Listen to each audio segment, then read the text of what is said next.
Hi guys, welcome back to YouTube channel Chemistry Live UGPG. So let's talk about carbocations. This is in accordance with NEP syllabus. So I have a simple message for you guys. Please think for innovation, be creative, learn everywhere, anytime, and help to learn others. So let's talk about the carbocations. So mainly we'll talk about type, shape, and relative stability. So what is a carbocation? So the cationic species carrying a positive charge on carbon is known as carbocation. So these carbocations are of three types: primary, secondary, and tertiary. So primary CH3 plus, then CH3 CH2 plus, that is ethyl carbocation, then isopropyl carbocation, and tertiary is tertiary butyl carbocation. So when we talk about the preparation, so first method is hydrolysis. So this is the alkyl halide. So when this CX bond will break on X, so you generate carbocation, tertiary carbocation plus X minus. Second method is protonation. So alkenes undergo protonation, giving rise to this carbocation. Similarly, alcohols undergo protonation, giving rise to this R OH2 plus, and this bond will break on OH2 plus, giving rise to R plus water. The next method is decomposition. So diazonium salts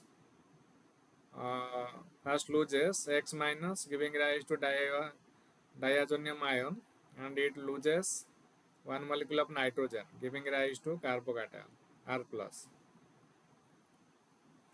Then shape. So this is the structure of CH3 plus. So this CH3 plus has a vacant p orbital here, as you can see here. So in carbocation, the carbon atom is sp2 hybridized. So its shape is trigonal planar. The carbon atom has 6 electrons in the valence shell. So this carbocation is electron deficient in nature due to the presence of vacant p orbital. And the subsequents are in the same plane with the bond angle of 120 degree.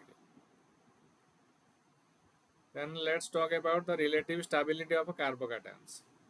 An alkyl group is electron releasing, so hyperconjugation effect will be there, and larger number of alkyl groups are attached to the carbon atom bearing the positive charge. So the greater will be the stability of carbocation. So more the number of alkyl groups attached to the carbon atom, so more will be the hyperconjugative structures, so more will be the stability of carbocation. And if positive charge is delocalized over adjacent atoms, so greater the stability of the carbocation. So carbocations showing resonance are far more stable. And minus I, the electron minus I effect or electron withdrawing groups like nitro group will decrease the stability of carbocation. And usually the order of stability of carbocation is tertiary greater than secondary greater than primary. And this can be explained on the basis of hyperconjugation. So the overall stability order for carbocations is propylium greater than triphenyl methyl carbocation greater than benzyl greater than allyl greater than tertiary butyl greater than isopropyl greater than ethyl, then greater than methyl. And let's talk about the reactions of carbocations. So carbocations on elimination of a proton gives olefin. So this is the carbocation, it eliminates H plus, so giving rise to alkene. Similarly, carbocation react with nucleophile or base, giving rise to neutral molecule. So for example, C2H5 plus X minus, giving rise to C2H5X. Similarly, carbocation undergo rearrangement to give more stable carbocation.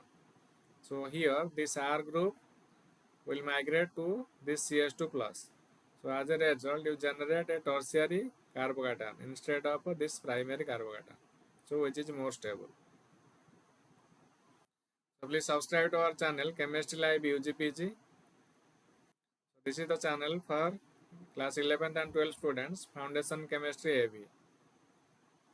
So this is a simple step towards e-learning, making life better. Thank you all for learning.